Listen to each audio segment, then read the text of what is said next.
So at the school, we had a series of partners who've been working with us for a really long time, wanting to make a big difference in the supply chain. And we created something called the Labour Group. The idea being we focused on what the future skills agenda looks like and how we improve standards in the supply chain, up and down the supply chain.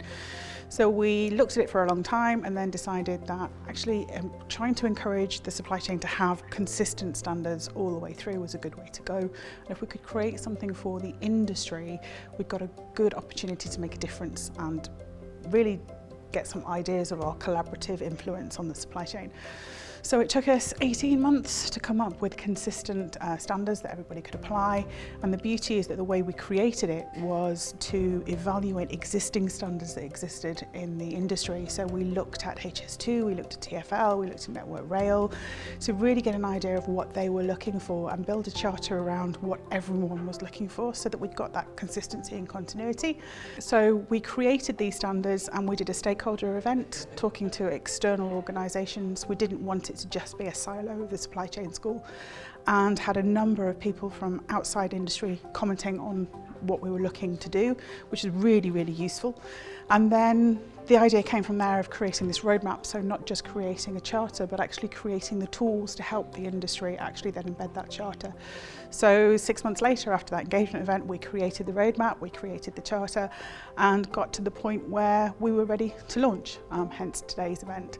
I think as an industry, the issues around how we treat people in the workforce is a really important thing that we need to address. There's about 157,000 new recruits needed by 2021, so it's evident that we really need to get our ducks in a row. When I first sat on the special interest group some 18 months ago, we started off by looking at just labour, and we soon realised that it was a much bigger picture. Because of that, we actually sort of realised that we had to look at the most valuable resource in our industry, which is our people. We need to make sure that the 2.4 million people that are employed in construction are treated well, which will hopefully also encourage people to enter the industry in the future.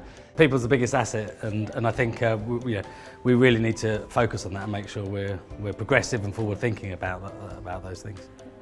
I think creating a fair culture with an inclusive environment and good workplace practices will attract and retain the right type of people to our industry. In terms of actually getting young people to go to work for second-tier employers, actually they need to understand the qualities that that employer aspires to.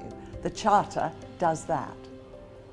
I think when you first look at the Charter, there are lots of elements to it, and I wouldn't be overwhelmed by that. There's not an expectation that you can deliver everything on day one, so it's just thinking about it as a journey, thinking about it as a commitment around where you want to be, not necessarily where you have to be at that point in time. The roadmap journey tool is great because it helps company diagnose where they are at in the journey and then create a working plan so how they can get there to be ready for the commitments and requirements of the Charter.